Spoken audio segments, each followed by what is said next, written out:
Começa agora Voz da Rede, o programa do Sindirede, o Sindicato dos Trabalhadores em Educação da Rede Pública Municipal de Belo Horizonte. Muito boa tarde a todos, está no ar o Voz da Rede, o programa do Sindirede, o Sindicato dos Trabalhadores em Educação da Rede Municipal de Belo Horizonte. Eu sou Paulo Ribas e você confere agora as atualizações de notícias que interferem no dia a dia do trabalhador mineiro. Giro de notícias. E o conflito entre o eixo genocida imperialista Estados Unidos-Israel contra Irã e Líbano segue completando 5 meses e meio desde os primeiros ataques genocidas contra uma escola de meninas iranianas e contra o líder supremo do país que veio a falecer. Vale lembrar que os primeiros bombardeios começaram quando Estados Unidos e Irã ainda estavam discutindo o programa nuclear iraniano. Em junho, foi assinado um memorando de entendimento para um cessar-fogo de 60 dias que venceu nesta semana. O Estreito de Hormuz, rota de 20% do petróleo consumido no mundo, continua fechado. Quem tenta atravessar sofre ataques por parte do Irã. No último sábado, Donald Trump afirmou em suas redes sociais que após a guerra tornará a rota do petróleo no Oriente Médio, ou seja, o Estreito de Hormuz, em território estadunidense. O governo iraniano reagiu à declaração do presidente genocida dizendo que o estreito não pode ser tomado com um tweet. No domingo, o comandante do exército iraniano anunciou uma recompensa no valor de $30 mil para quem capturar ou matar militares estadunidenses e entregá-los às autoridades iranianas. Mulheres iranianas receberão o dobro. Ele também afirmou que os Estados Unidos não têm mais permissão para entrar no Golfo Pérsico, no Golfo de Omã ou no Estreito de Hormuz. Teherã vem realizando conversas paralelas com o Omã para que os dois países definam uma rota marítima no Estreito de Hormuz. Isso irritou o imperialista Donald Trump, que retrucou dizendo que atacará Omã, que é um tradicional aliado, caso interfira nas negociações com o Irã.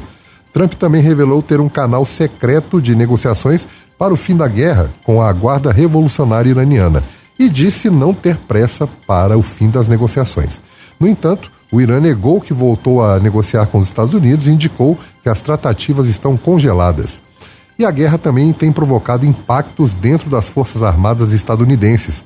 O motivo é que a Marinha dos Estados Unidos tem mantido grupos de porta-aviões em missão por mais tempo do que o recomendado. A situação aumenta as preocupações com a saúde mental e o moral das tripulações. Já no Líbano, pelo menos 11 pessoas morreram em ataques genocidas israelenses realizados neste sábado no sul do país.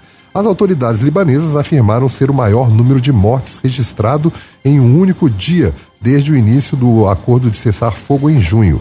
O governo genocida e sionista de Israel afirmou que a ofensiva foi uma resposta a um ataque do Hezbollah que deixou 3 soldados israelenses feridos. Na Cisjordânia, a situação é ainda mais perigosa para os palestinos. Colonos judeus sionistas extremistas montam barricadas ao redor de casas palestinas, cortam cabos de eletricidade e desviam recursos naturais básicos, como nascentes de água, para forçá-los a abandonar a região.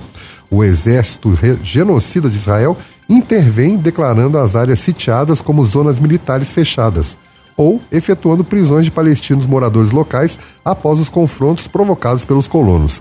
Essa situação do mundo permitir esse genocídio seguido de êxodo de suas terras contra o povo palestino já ultrapassou todos os limites possíveis.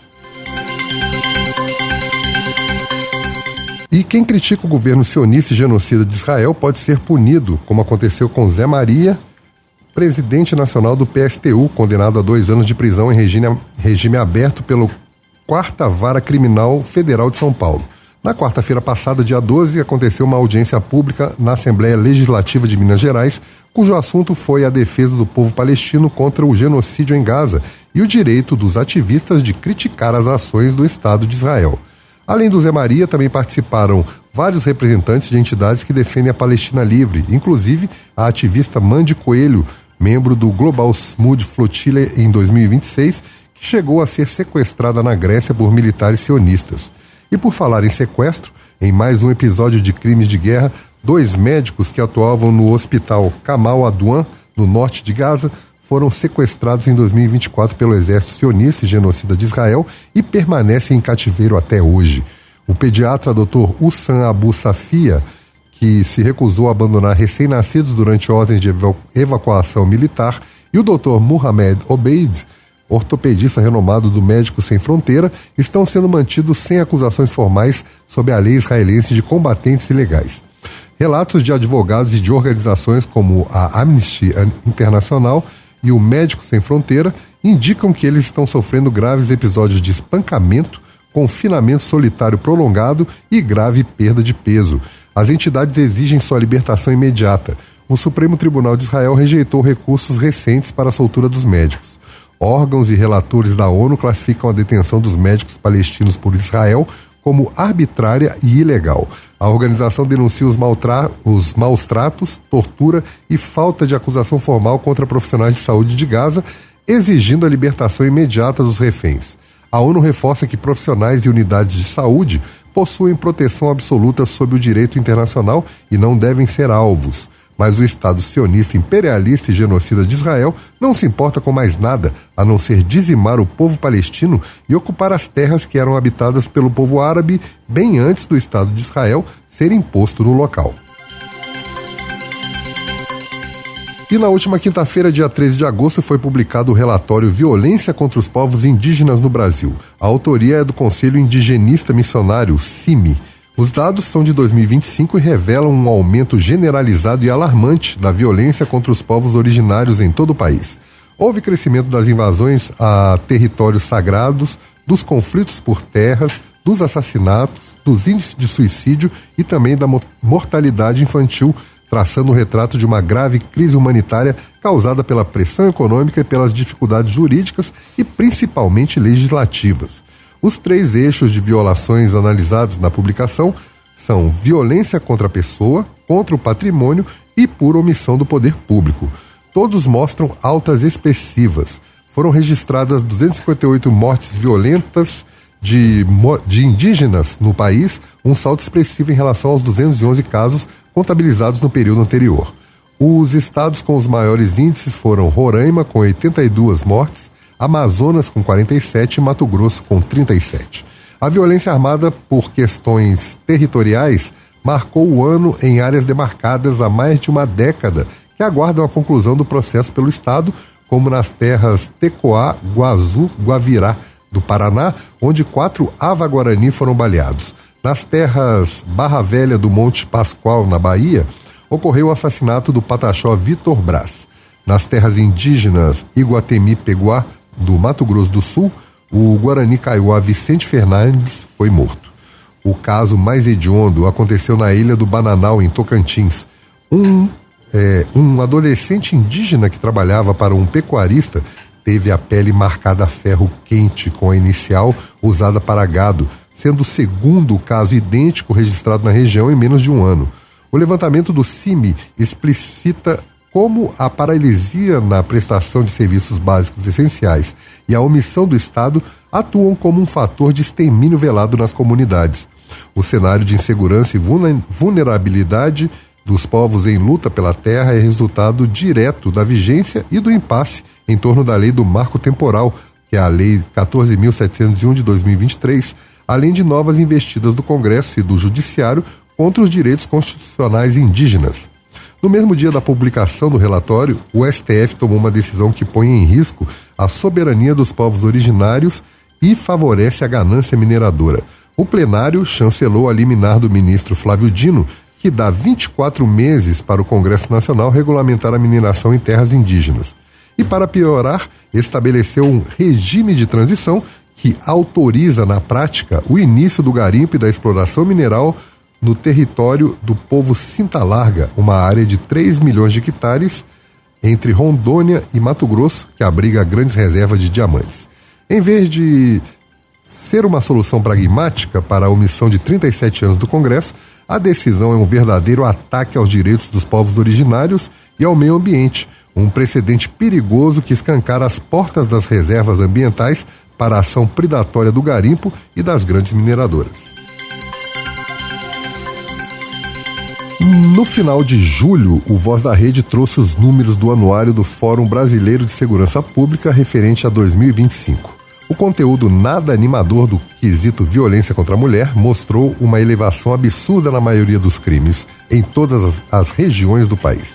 Nessa última semana, vários casos de violência contra mulheres em BH, Alfenas e São Paulo provaram a consistência dos dados levantados. Aqui na cidade, uma mulher foi encontrada morta por asfixia em um quarto de motel abraçada ao companheiro. O acusado tinha um corte no pescoço e afirmou que agiu em legítima defesa depois que a mulher o atacou com um punhal, versão que não condiz com a análise da perícia no local. Ele foi preso em flagrante e teve a prisão convertida em preventiva. Em Alfenas, um estudante de medicina foi preso depois de ter tocado uma paciente sem consentimento e fotografado suas partes íntimas durante atendimento no hospital Alzira Velano. Segundo o boletim de ocorrência, a jovem havia sido atendida inicialmente por um médico acompanhado de uma enfermeira e afirmou que esse primeiro atendimento ocorreu de forma profissional. Em seguida, o estudante entrou sozinho no quarto e pediu para examiná-la novamente. Conforme o relato, ele a tocou sem consentimento, sem luvas, e na sequência tirou fotografias da região íntima sem autorização. Ao ser questionado pela paciente, ele teria dito que as imagens seriam utilizadas para estudos. Além disso, ele fez perguntas de cunho pessoal consideradas ofensivas. Ela chamou uma enfermeira e contou o que havia acontecido. Em depoimento à Polícia Militar, o estudante Alexandre Fonseca Toledo Figueiredo admitiu que tirou as fotos, mas que foi com consentimento da vítima e que depois mostrou as fotos para uma médica. A doutora citada pelo estudante desmentiu a versão e afirmou que nunca autorizou a fazer as fotografias, que não viu nenhuma das imagens e ressaltou que esse tipo de registro não faz parte dos protocolos de atendimento. A Polícia Militar fez o estudante apagar as fotos do celular. O estudante segue preso à disposição da Justiça. Em São Paulo, 2 casos chocaram a população feminina. O primeiro foi o assassinato de Angelita Manuela Rodrigues, faxineira que estava desempregada e tinha um relacionamento abusivo de 8 anos com Lafayette Gonzaga da Silva. Ela estava tentando sair de casa, mas não tinha para onde ir. No domingo de tarde, ela foi ao supermercado e acabou atacada e morta por Lafayette, que estava sob efeito de álcool e drogas. Ele foi preso em flagrante e já teve a prisão convertida em preventiva. Em outro episódio de violência contra a mulher na capital paulista, uma dentista foi covardemente agredida pelo marido num bairro nobre. As agressões foram registradas por câmeras de segurança. Segundo Júlia, a discussão seguida de vias de fato começaram dentro do carro por motivos fúteis e que, dentro da residência, ela foi ameaçada com um taser e com um taco de beisebol. Ela ainda afirmou que isso foi só a ponta do iceberg, pois vem sendo agredida há muito tempo. Ivo Cos, o agressor, é sócio fundador da Virgo, empresa do mercado financeiro brasileiro, que hoje se chama RisaSec. Ele só admitiu as agressões que foram captadas pelas câmeras. A dentista não está tendo acesso à sua casa e nem a seu carro, porque o marido foi preso, mas antes trocou os segredos das fechaduras, impedindo seu acesso à sua própria residência e ao seu próprio carro. Vamos fazer valer o voto feminino nas próximas eleições. Não votem em quem é contra a lei da misoginia e nos políticos de extrema-direita.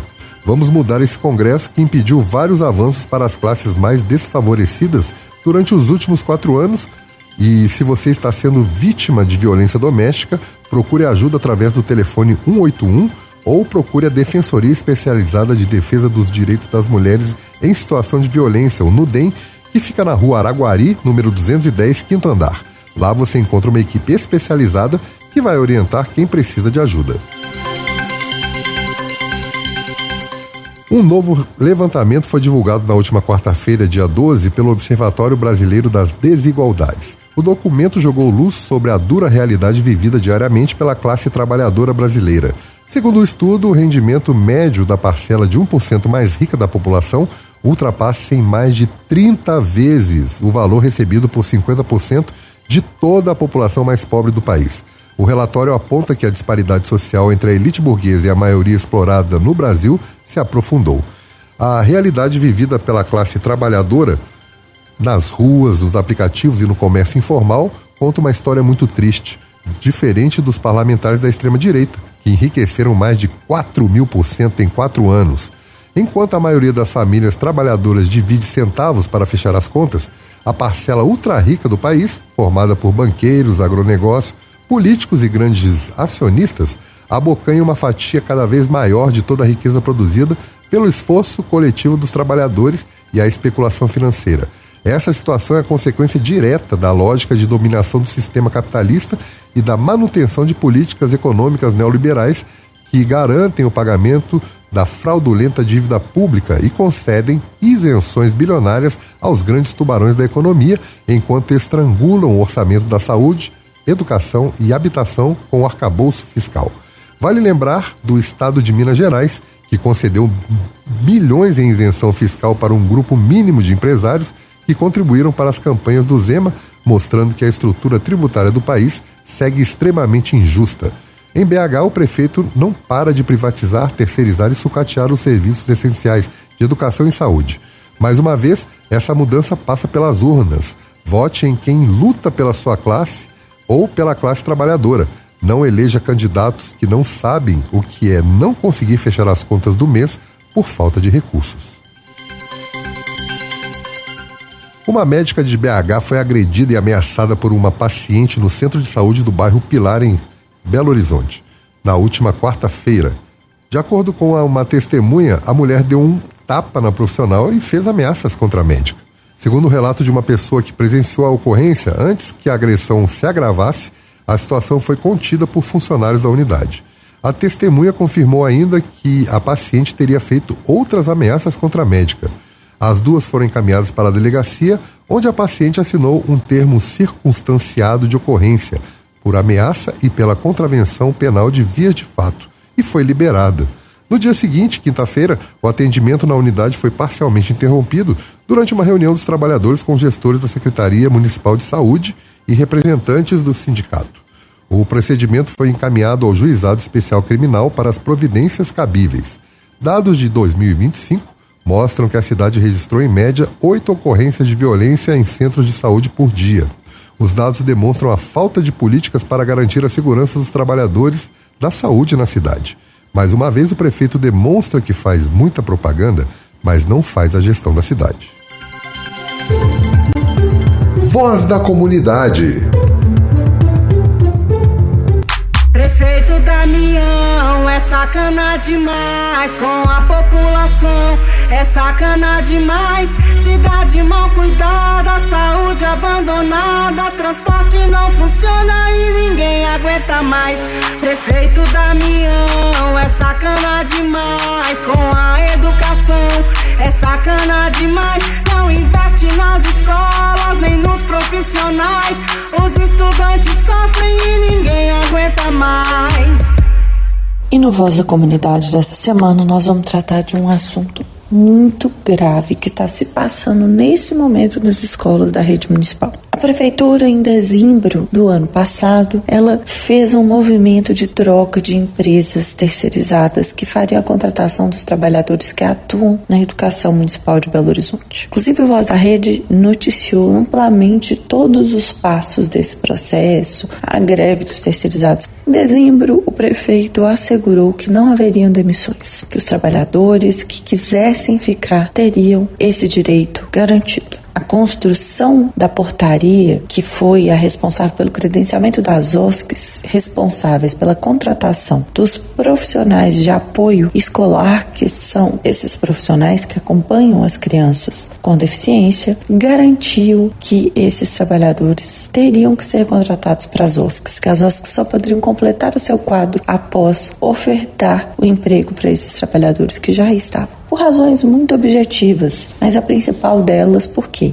esses trabalhadores passaram por um processo seletivo amplo e público de contratação e porque eles têm experiências de muito tempo atuando nessa área e na rede municipal. E aí, para nossa surpresa, após 45 dias da mudança no modelo de contratação, quando as OSCs assumiram oficialmente, cerca de 250 trabalhadores foram demitidos. Isso é 5% do total dos trabalhadores que fazem esse atendimento na rede. Isso é muito grave, isso é muito sério. E a justificativa encontrada pelas OSCs foi de dizer que o profissional não se enquadra no perfil desejado. Porém, esse argumento ele é subjetivo, não apresenta critérios objetivos capazes de justificar essas dispensas. os relatos de que as razões que levaram a isso seriam outras, porque o trabalhador está em um processo de tratamento de saúde, porque o trabalhador, pai ou mãe de criança atípica, de criança com doença rara,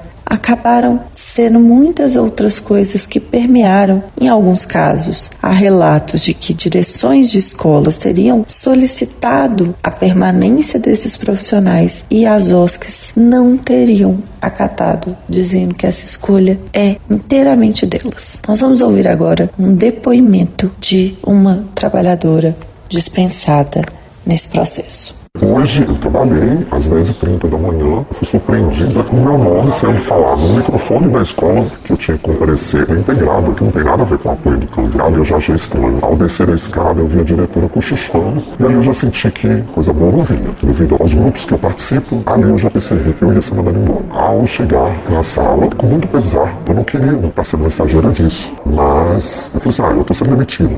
Sim, eu falei assim, eu gostaria de saber o motivo. Qual é o motivo que eu estou sendo demitido? Ela virou para mim e falou assim que ela não sabe, porque ela é da parte pedagógica. Aí eu falei assim, você está vindo me comunicar um fato e você não sabe me explicar? Ela falou, não, porque eu sou da parte pedagógica. Qualquer informação você vai procurar a OSC, inclusive seu certificado do curso, porque uma das pessoas que cobrou um certificado foi eu. Aí ela me falou que o meu certificado estava com a diretora da escola e lá na OSC. Eu falei, não, então eu fui pegar na OSC no dia que eu fui fazer a rescisão, enfim. Eu fiquei muito constrangida com a situação, porque ao mesmo tempo que eu vi a diretora cochichando, eu vi a coisa do Cândido me olhando assim regalado, mas não tão surpresos, parecia que alguns já sabiam. Tenho 13 anos, como apoio do Cândido, 4 de caixa escolar e 8 de MGS, sendo que eu participei das reuniões das OSCs, foi frisado o tempo todo que não nos demitiriam, porque eles só estavam cumprindo um praxe da CLT, que teria que ter um período de experiência, que nós não precisaríamos ficar preocupados. E se eu soubesse, eu tinha ficado pelo MGS para poder receber meu seguro. Hoje eu tenho uma dívida de financiamento da minha casa própria, a minha faculdade também. Eu não sei como é que eu vou pagar, tudo bem que eu recebi um acerto, mas o meu acerto era para outras coisas.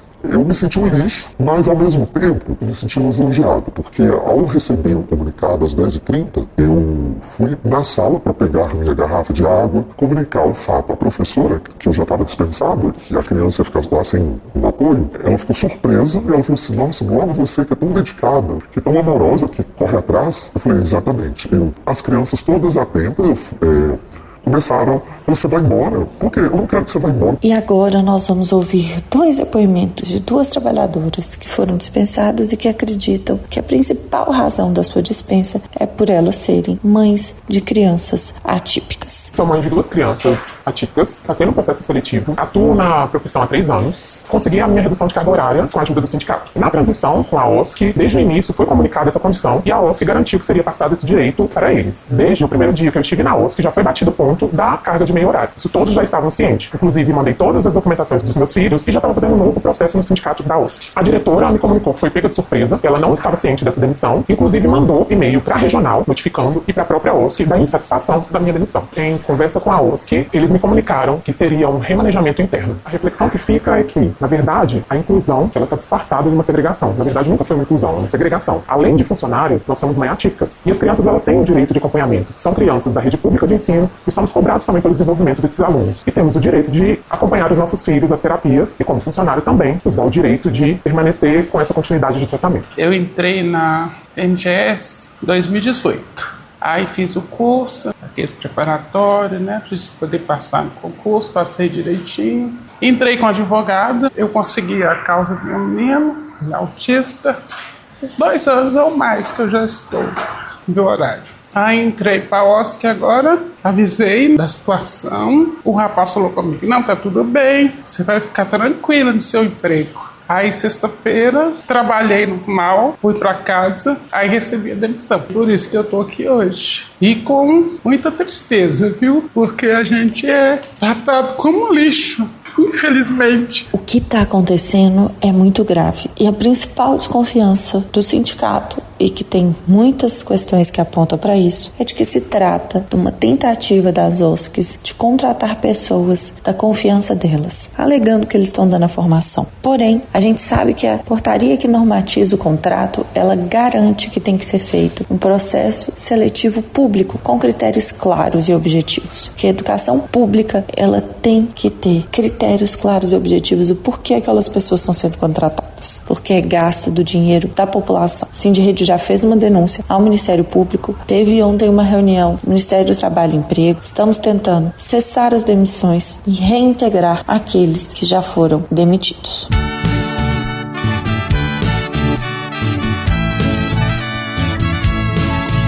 Natália, secretária maldosa, tá na educação, mas não sabe de nada, só insatisfação. Tem cara de vilã e atitudes também, e é por isso que eu digo, não agrada ninguém.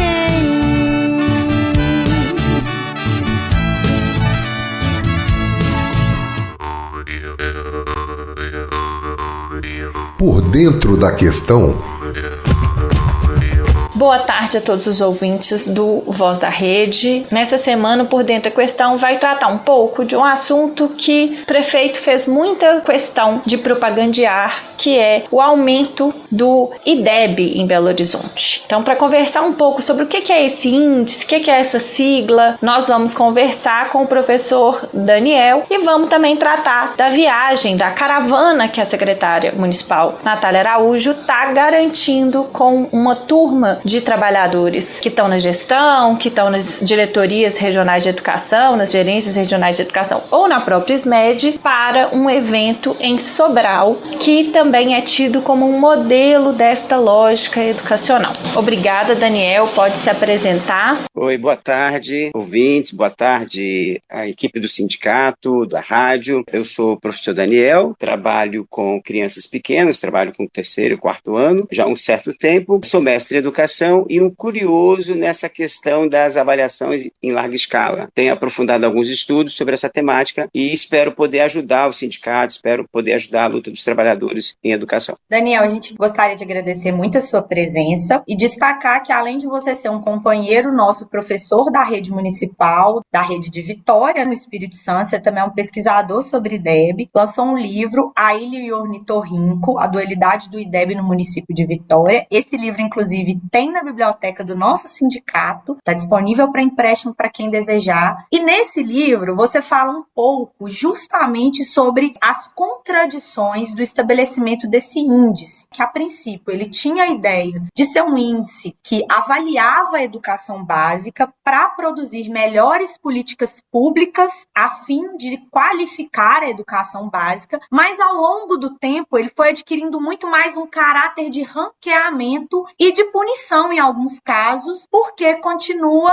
deixando aquelas escolas que são excluídas e as escolas que tradicionalmente têm melhores resultados também são premiadas. Queria que você falasse um pouco mais para a gente sobre isso, sobre essa ideia que foi se construindo do IDEB, muito distante do seu objetivo quanto avaliação de política pública.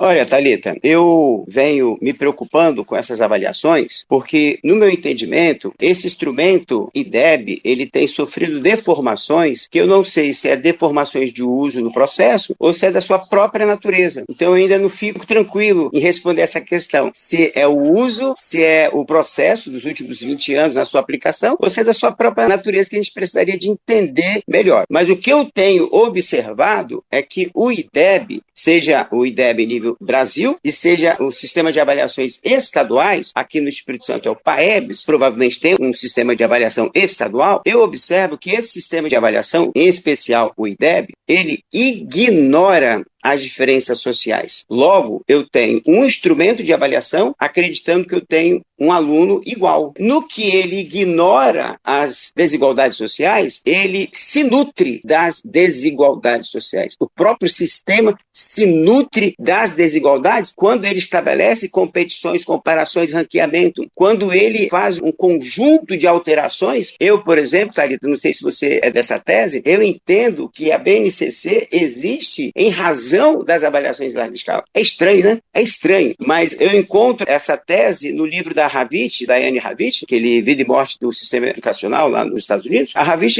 chama a atenção que a reforma curricular se dá a partir dos interesses das avaliações de larga escala. E a gente não enxerga muito bem isso. Para você ter uma ideia, o financiamento hoje está sendo dotado, está sendo orientado pelas avaliações de larga escala. É triste isso. Mas aqui voltando, o IDEB, ele ignora, ou procura ignorar, ele se nutre, e ao ignorar e ao se nutrir, ele faz algo mais perverso, ele potencializa as desigualdades sociais. O livro que você citou, que eu construo uma espécie de método de interpretação, que eu pude socializar com você alguns olhares que eu fiz sobre o sistema de educação de Belo Horizonte, e é imenso, para mim é um desafio, porque eu estudo 30 escolas, 50 escolas, 60 escolas, você está me falando de 170 escolas da rede municipal, de 160 escolas da rede estadual, só na cidade de Belo Horizonte. Então, é muito desafiador. Mas o que eu tenho observado é que o IDEB, ele tira uma fotografia, aquilo que você falou da permanência, ele tira uma fotografia. Quando ele tira aquela fotografia em 2005, 2007, 2009, 2011, até chegar em 2025, ele tira uma fotografia que você tem, de um lado, os melhores resultados, e na outra ponta, os piores resultados. Você pode ter uma variação de sigla, você pode ter uma variação do nome da escola, mas provavelmente não terá distinção do bairro e da região. Então você tem bairros e regiões que concentram os melhores resultados em todas as edições do IDEB, e na outra ponta você tem bairros e regiões, escolas que concentram os piores resultados. Eu acabei de fazer um outro texto que nem você leu agora sobre Vitória, eu acabei de fazer de Vila Velha. E aqui em Vila Velha, tristemente, uma região concentra os piores resultados em 20 anos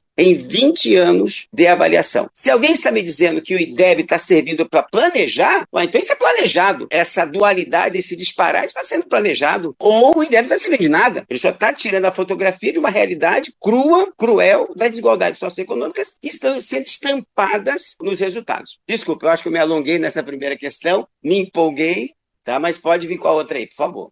Daniel, dialogando com isso que você trouxe, sobre essa questão de que, mesmo que mude o nome da escola, está concentrada numa determinada região. Então, a gente vem de uma Constituição em 88 que garante a universalização da educação e do ensino para todos, que não quer mais uma educação que seja apenas para os eleitos, apenas para quem consegue morar num bairro que tem uma escola pública. A gente vem na luta por uma educação universal pública para todos. E aí a gente vê que entre esse processo, na hora da aplicação, na hora do financiamento, da garantia de manutenção daquele estudante, não é bem assim que acontece, porque as desigualdades daquela região se reproduzem também na aprendizagem, no processo educacional. Fala um pouco pra gente dessa contradição que muitas vezes esses índices sozinho, ele vira uma coisa que não traduz de fato o que é o chão da escola, que são as dificuldades dessa questão do financiamento. Olha só, primeira coisa que eu tenho me aprofundado é que, no meu entendimento, se a escola original, a escola capitalista, a escola burguesa, a escola que a gente tenta diminuir no espaço da escola pública, essa é a escola que vai justificar a sociedade, essa escola que vai reproduzir a sociedade, quando é acrescido à escola o IDEB, é acrescido algo muito poderoso, porque o IDEB, ele quer ser neutro, ele quer ser despolitizado, Estado, ele quer estar acima do bem e do mal. E quando ele arvora de neutralidade, ele diz que tem justiça nos seus resultados. Se tem justiça nos seus resultados, ele vai transferir para quem? Para as escolas, para o professorado, para a comunidade. A culpa de ter este pífio resultado ou o mérito de ter um excelente resultado. E quando a gente observa essas distâncias de resultados e que estão associadas às diferentes condições socioeconômicas na cidade, eu estou falando de uma população de Belo Horizonte de 2,5 milhões de habitantes. Vitória não tem 500 mil de habitantes, entende?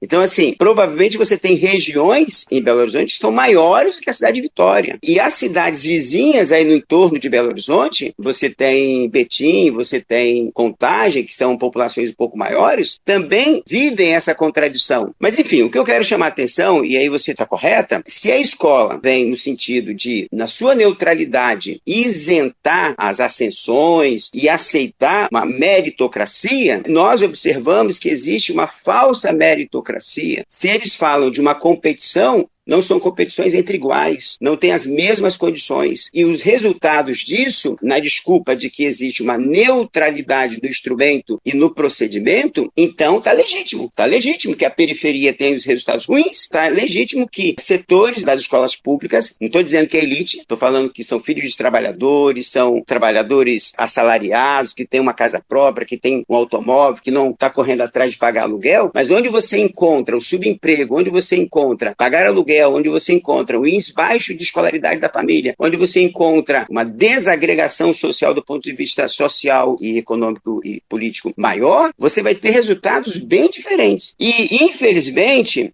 em nome da meritocracia, você hoje tem políticas de distribuição de recursos que estão se pautando nos resultados. Aqui no Espírito Santo tem o ICMS Educação, que eu chamo bônus município. Provavelmente isso tem em Belo Horizonte, provavelmente isso está espalhado em todos os municípios de Minas Gerais, que você vai passar parte do recurso a partir do resultado das escolas. E aí você vai ter uma corrida para falsificação de resultados, de aprovação automática, de provinha, de vestibulinhos. Essas provas, essas constantes redução de conteúdo, de aligeramento de conteúdos, uma formação de professores focada apenas nesses descritores, nessas avaliações, é uma perda para a escola, é uma perda para a comunidade. Então, infelizmente, hoje, parte do financiamento está atrelado a isso e é vergonhoso. Eu não sei se a cidade de Belo Horizonte tem a bonificação, não sei se o estado tem, mas aqui no estado do Espírito Santo e aqui em Vitória tem, e é estranho, olha que doideira, você tem a maior bonificação atrelada às melhores avaliações. E onde é que estão as escolas melhores avaliadas? Nas melhores condições. Então é dado um mérito a quem já tem uma condição mais favorável. E os trabalhadores que estão em escolas com mais dificuldade do ponto de vista socioeconômico, as suas bonificações são bem menores. Então é ridículo esse tipo de situação, é triste a educação se submeter a essa lógica estranha à gestão democrática, estranha à escola pública. Daniel, você fez uma análise assim substancial dos resultados de Vitória, identificou justamente essa lógica de reprodução, que o IDEB ele acaba se constituindo muito mais como um índice que reforça e que cria também um estereótipo de determinadas escolas e determinadas regiões. Perfeito. Você também fez uma análise sobre a rede municipal de educação de BH. Você fez a análise de algumas escolas, identificando como a rede municipal também tem algumas escolas que têm determinado índice, outras que têm índices mais baixos. Como que você avalia que isso impacta também na vida docente, na vida dos professores, na carreira dos professores, até nas questões de saúde mental, essa reprodução constante de resultados que tem muito mais como objetivo criar mesmo um estereótipo de determinada escola e não construir políticas para a transformação daquela escola? Thalita, se a Prefeitura Municipal vai gastar um valor considerado nesse turismo lá em Sobral, a sobralização, eu chamo de sobralização da educação no Brasil, ela tem uma possibilidade muito perversa, porque eles acreditam numa vara de condom, eles acreditam numa miragem, que o que Sobral faz está correto e é esse o caminho a ser seguido, não tem outro. É lastimável isso. Eu tive o cuidado de pegar a cidade de Fortaleza. Apliquei o mesmo método de análise que fiz em Vitória, que estou fazendo em Belo Horizonte, fiz em Vila Velha, fiz em Fortaleza. E o que eu encontro em Fortaleza? A mesma dualidade. Melhores resultados estão concentrados no lugar da cidade de Fortaleza e os piores resultados estão concentrados em outro lugar da cidade de Fortaleza. Mas também fiz Sobral. E Sobral, ainda que tenha resultados muito estratosféricos, batendo no 9.9, 9.7, daqui a pouco eles vão até ultrapassar o 10, Sobral também persiste uma dualidade. Você tem escolas que não são tão bem avaliadas assim, ainda que sejam números altos para a gente, Espírito Santo, Belo Horizonte, Bahia, enfim, para vários lugares, para o restante do Brasil, mas você mostra o quê? Você mostra que determinadas escolas estão tendo o que você acabou de falar,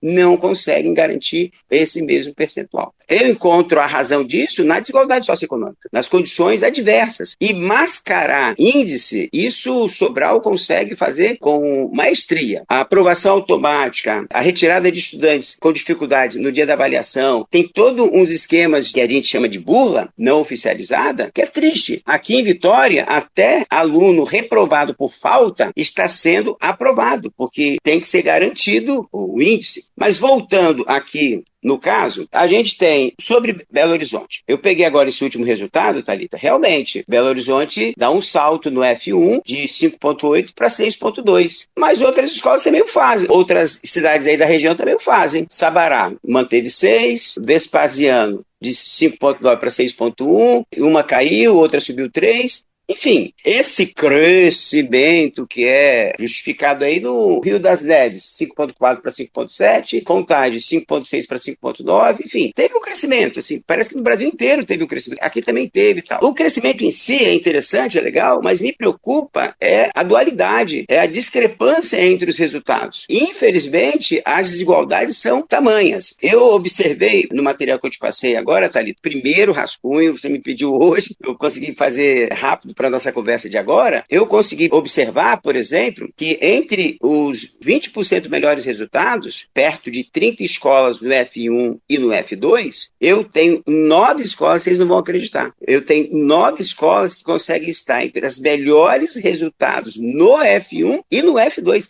Isso não é pouca coisa. 9 escolas da cidade de Belo Horizonte conseguem fazer isso assim. Eu estou no topo no F1 e estou no topo no F2. E eu também observo regiões que concentram resultados favoráveis e outras regiões que ficam no mediano e regiões que concentram os piores resultados. Isso depois eu precisaria de conversar melhor com vocês, para vocês estarem me auxiliando para enxergar melhor. E é bem provável que nos piores resultados essa situação também ocorra. Eu tenho escolas com resultados ruins no F1 e no F2. A diferença é que BH tem perto de 50 escolas que só oferecem o F1. Então, se essa escola tem uma dificuldade, ela não vai aparecer no F2. Mas é bem provável que os seus alunos estarão nas escolas aproximadas dessa escola, porque ela não oferece o F2, mas essas crianças irão para outros lugares. Então, a gente teria que estar acompanhando, fazendo essa relação. Mas, infelizmente, a cidade de Belo Horizonte é portadora dessa grande desigualdade. E a desigualdade também a gente encontra por região. Ainda que a gente possa ter regiões predominantemente com bons resultados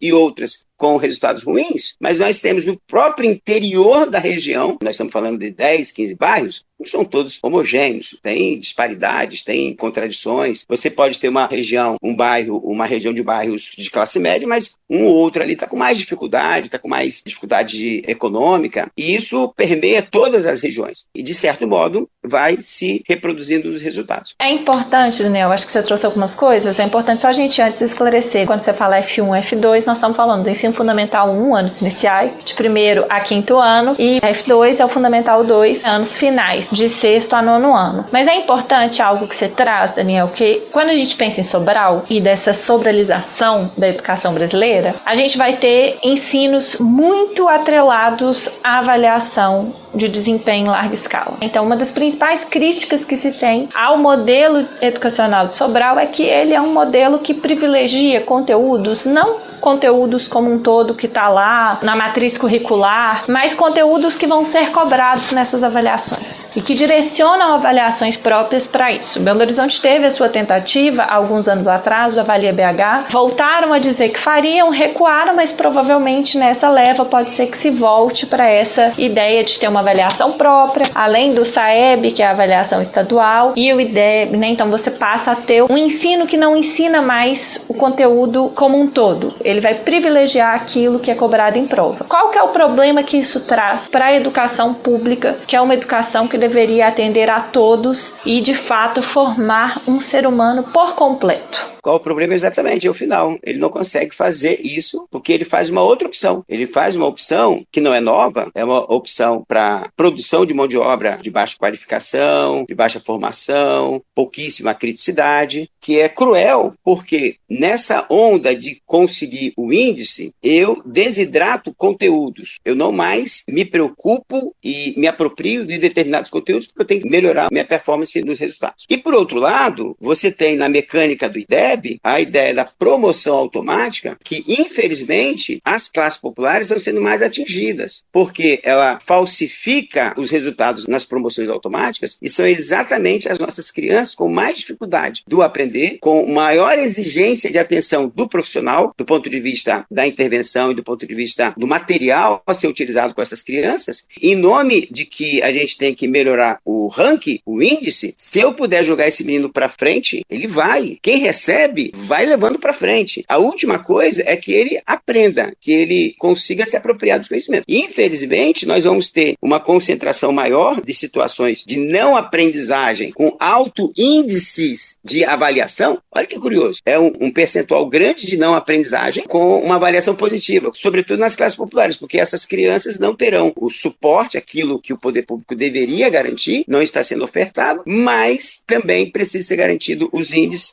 e aí vai de qualquer jeito. Infelizmente, aqui na minha escola, uma criança saiu do 5º ano e foi pro 9º. Como é que é o nome disso? É triplo carpado, do 5º pro 9º. Não tem nenhuma justificativa a não ser humanismo, preocupação com aquela criança. Não. Estamos preocupados com o índice. Estamos preocupados com a performance da escola. Eu queria chamar a atenção do que a Thalita também falou a respeito do trauma do ponto de vista nosso, da saúde mental, da nossa condição. E se Belo Horizonte fez isso outrora, e infelizmente com esse turismão aí em Sobral, eles devem vir com uma pegada boa para isso. E, infelizmente, as notícias que nós estamos observando em redes em que esse processo está mais acelerado, não quer dizer que garanta aprendizado e boas condições de trabalho. Nós temos observado o crescimento da desistência de professores. Nós temos observado um crescimento de adoecimento de professores em relação a essa lógica, seja a lógica do índice e a lógica da bonificação, porque é outra coisa que é cruel, a bonificação, porque você tem professores labutando em qualquer escola. Agora, dizer que uma escola o professor fez mais por conta daquele resultado, e o outro professor fez menos por conta de um resultado inferior, é uma métrica que não tem condição, porque pode ser que aquele professor na escola de periferia, ele tenha tido desgaste maior com o esforço de buscar o aluno aprender, do que de repente outros lugares. Não estou dizendo que o professor também não se esforce, mas veja, não dá para a gente comparar esse trabalho do professor a partir desses resultados e essa bonificação irresponsável. Então, infelizmente, o sindicato vai ficar com mais demanda do ponto de vista da saúde mental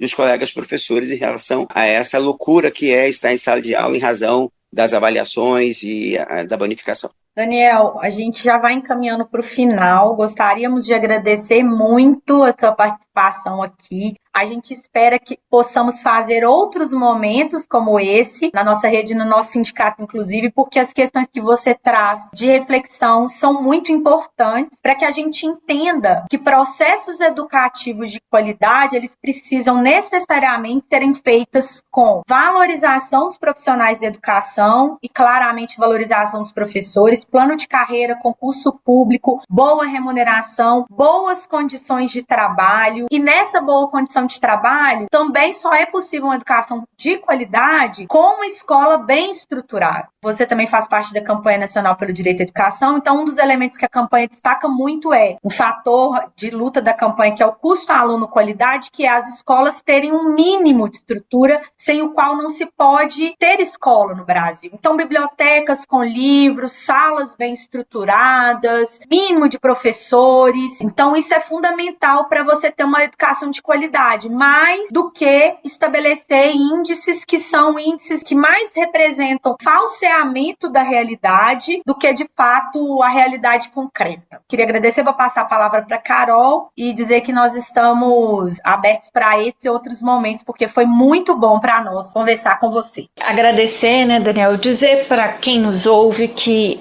o tal Índice de Desenvolvimento da Educação Básica, o famoso IDEB, ele é isso, como a Thalita disse, como o Daniel disse, ele é uma fotografia, mas ele não é uma fotografia que de fato traz o raio-x da escola, porque muitos fatores que levam a ele não são considerados. E aí, quando a secretária municipal de educação, Natália Araújo, junto com o prefeito Álvaro Damião, toma uma decisão de fazer uma carreata, um turismo pedagógico até Sobral, para estudar o modelo de Sobral, junto com a Fundação Lehman, que é outro problema, que é a privatização da educação, se torna algo muito sério, porque a gente não está fazendo isso que a Thalita disse, valorizando quem constrói a escola e quem está na escola, porque valorizar o estudante é ter um mínimo de condição para que esse estudante possa se formar, se alfabetizar. Esses portais mágicos da educação, que em alguns momentos, para poder garantir um mínimo de um índice, se criam. Aqui em Minas, inclusive, Daniel, já tiveram muitos. Teve Florescer, teve tipo teleaula, que os meninos que estavam reprovados não passavam no estado, eles foram para uma sala, eles viam uma aula e aí no final do ano eles colavam grau ou iam para o ensino médio ou então fechavam o ano. Então, assim, a gente vê que essas estratégias, primeiro, elas são mais recorrentes nas escolas mais periféricas, nas escolas mais vulneráveis. Você não vai ver isso numa escola que tem um mínimo ali de subsídio, porque isso que o Daniel traz é muito grave. As pessoas que são mais afetadas por esse tipo de política são aquelas pessoas que são filhas de pais trabalhadores em contratos mais precários, que têm escala 6x1, às vezes até 7x0. Essas são as famílias atingidas. Não são aquelas famílias que têm mais estrutura e um mínimo para acompanhar a vida escolar de seus filhos, porque isso é outra questão. Muitas vezes os pais não acompanham a vida escolar de seus filhos, não é porque eles não querem, é porque o mundo do trabalho não nos permite. E entre trazer o subsistente, trazer a sobrevivência para casa e acompanhar a vida escolar de seu filho, trazer a sobrevivência para casa para que todo mundo possa alimentar, pagar o aluguel, a água, a luz é mais importante.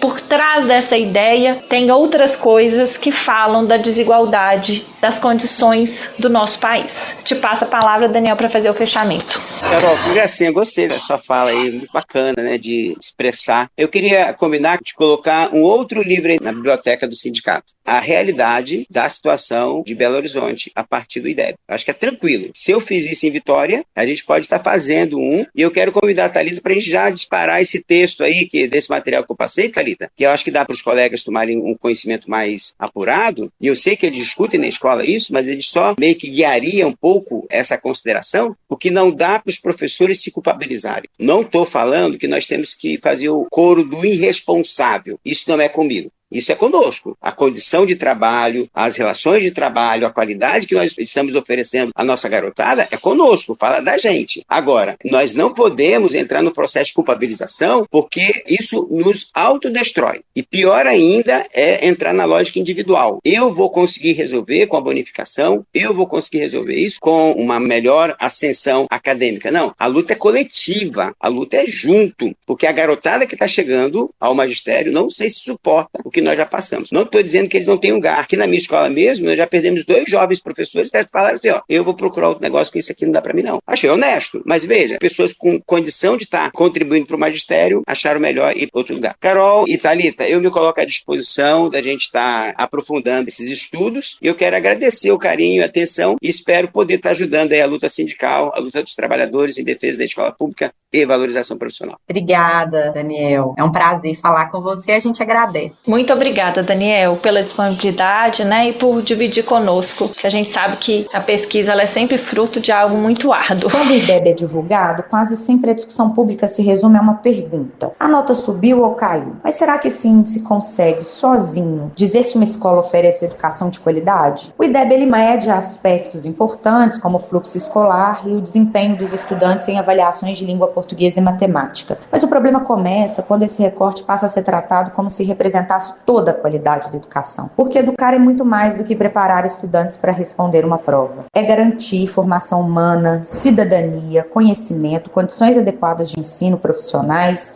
valorizados e uma escola capaz de acolher as diferentes realidades dos seus estudantes. E quando a nota vira o objetivo principal da política educacional, aparecem também distorções, treinamento para testes, pressões sobre estudantes e professores e até mecanismos de exclusão que podem reduzir a média. É justamente sobre os limites do IDEB e sobre a necessidade de uma avaliação mais ampla da educação pública que vamos ouvir agora o professor Daniel Cara, que é professor da USP, da Faculdade de Educação e integrante da Campanha Nacional pelo Direito à Educação. Aqui quem fala é o Daniel Cara, professor da Faculdade de Educação da Universidade de São Paulo e coordenador honorário da Campanha Nacional pelo Direito à Educação. O IDEB, que é o Índice de Desenvolvimento da Educação Básica, é um indicador que, como todos os indicadores, ele tem limites. Só que esses limites não são incluídos no debate público. As pessoas não têm dimensão do que de fato é o IDEB. É importante deixar claro que o IDEB é um indicador que mensura a proficiência em língua portuguesa, matemática, um pouquinho de ciências, e também é um indicador que mensura fluxo, é um indicador composto de fluxo e proficiência. Isso não é sinônimo de qualidade da educação. Aliás, é preciso dizer isso, em termos de honestidade intelectual, que o erro de confundir o IDEB com qualidade da educação foi cometido pelo ex-ministro Fernando Haddad, quando ele lança o IDEB e diz que o indicador representava a qualidade da educação. Não representa. O IDEB representa exclusivamente aquilo que ele mensura. Assim como o IDH também não representa, o índice de Gini, por exemplo, em especial, não representa efetivamente a desigualdade. É uma mensuração, é uma forma de pensar sobre o assunto, mas não pode ser confundido com a totalidade do assunto. A qualidade da educação no Brasil, eu repito, ela é determinada pela Constituição Federal, artigo 205, que significa o pleno desenvolvimento da pessoa, preparo para o exercício da cidadania e qualificação para o trabalho. O que ocorre? Por conta dessa confusão de que o IDEB é sinônimo de qualidade da educação, prefeitos, secretários municipais, governadores, secretários estaduais de educação e ministros da educação acabam buscando o IDEB de qualquer forma. Melhorar o IDEB do país ou melhorar o IDEB da sua rede passa a ser a grande luta dos gestores públicos. E é uma luta equivocada, porque quem pode mais pode menos. Se o aluno tiver uma qualidade da educação efetiva, se ele for um cidadão, se ele estiver preparado para o mundo do trabalho e se ele estiver preparado para o desenvolvimento pleno, ele vai conseguir fazer a prova. Eu sempre gosto de recordar a resposta que a Finlândia veio dando, a Finlândia que está em queda nesse momento, né? A resposta que a Finlândia veio dando e trouxe para o Brasil a ideia de que a prova não é tão importante, o que é importante de fato a realização do processo de ensino-aprendizado. Mas infelizmente no debate público brasileiro tudo é feito pela metade, as discussões são completamente obstruídas, isso gera um prejuízo enorme. O que é mais danoso que ocorreu a partir do IDEB? As redes começaram a treinar os seus alunos. Eu vou dizer de maneira muito clara, se você quiser melhorar o IDEB da sua rede, é simples, você treina os alunos um ano antes da realização do SAEB, antiga Prova Brasil. Se você fizer isso, vai dar certo, seu IDEB vai melhorar. Ou seja, os nossos alunos, eles são competentes, mas eles têm que ser formados para dar conta de todas as questões, não apenas para responder uma prova. Responder uma prova é um ato, inclusive, muito pobre em termos de demonstração de aprendizado. Eu sou estudioso dessa questão e já está mais do que comprovado que a prova não prova nada, ela só prova que o aluno soube responder a prova. Ou seja, tem alunos que sabem, mas não conseguem responder a prova. Portanto, a prova passa por uma série de fatores que são relevantes. Então, a primeira distorção dessa sobrevalorização do IDEB é exatamente essa questão que eu trouxe, que é a ideia de que se você treinar o aluno, ele vai bem para a prova. Esse também é o motivo das escolas cívico-militares, algumas delas se destacarem no IDEB, porque em oposição à pedagogia e fortalecendo o treinamento e a disciplina autoritária do meio militar,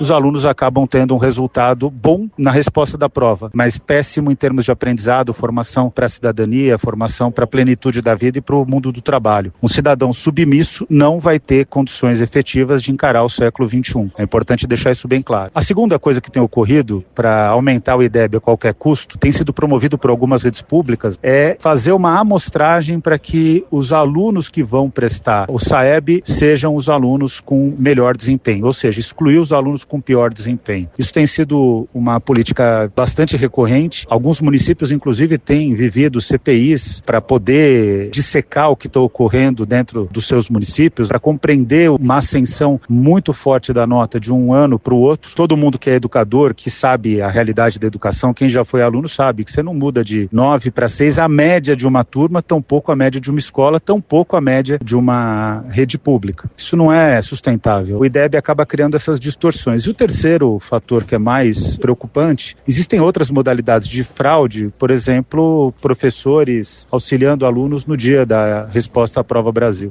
Então, ou seja, o IDEB está servindo muito mais para afirmar estratégias completamente antipedagógicas de afirmação da nota do que efetivamente tem servido para mensurar qualquer elemento de qualidade. Se você me perguntar, você é contrário às avaliações de larga escala? Eu respondo que não, mas eu acho que elas têm que ser colocadas no lugar certo, na devida importância delas. E o caminho para o Brasil é o SINAEB, o Sistema Nacional de Avaliação da Educação Básica, que não vai considerar simplesmente a resposta do IDEB, mas as condições em que as escolas se localizam, as condições de renda socioeconômicas e civis dos estudantes, de suas famílias, a forma como se dá a composição familiar, ou seja, tem que se considerar todos os fatores que interferem no aprendizado dos alunos. É isso, agradeço a oportunidade de conversar com vocês e foi mais uma vez uma honra poder participar do programa. Intervalo cultural.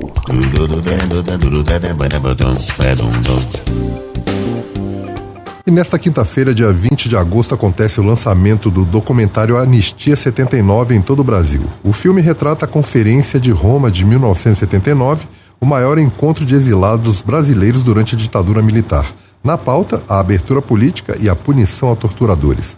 O longa foi dirigido por Anita Leandro e venceu o prêmio Carlos Reichenbach pelo júri oficial e o prêmio de melhor filme pelo júri popular, ambos na categoria da mostra Olhos Livres no Festival de Tiradentes. E para quem gosta de arte, no próximo sábado, dia 22 de agosto, o Museu de Arte da Pampulha promove a oficina Ateliê de Pintura com Pigmento Mineral e Natural, a partir das 10 da manhã. O evento integra a programação especial que celebra os 10 anos do título de Patrimônio Mundial da Unesco concedido ao Conjunto Moderno da Pampulha e é gratuito para todas as idades, sem necessidade de experiência prévia em artes. Os participantes serão estimulados a explorar o jardim do museu como um laboratório de descobertas, investigando a origem das cores presentes na natureza e experimentando a produção de tintas artesanais. Os participantes também conhecerão técnicas utilizadas por diferentes culturas ao longo da história e terão a oportunidade de criar suas próprias composições. Relembrando então, próximo sábado, 10 horas da manhã, oficina gratuita Ateliê de Pintura com Pigmento Mineral e Natural no Museu de Arte da Pampulha, que fica na Avenida Otacílio Negrão de Lima, número 16.585, na Pampulha. Boas pinturas!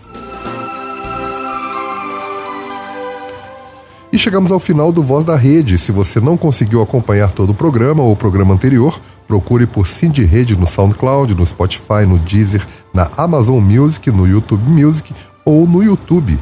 Quem quiser fazer contato com a gente para sugestões ou críticas, mande mensagem para o nosso Instagram, @Voz da Rede Cindy Rede, com D mudo.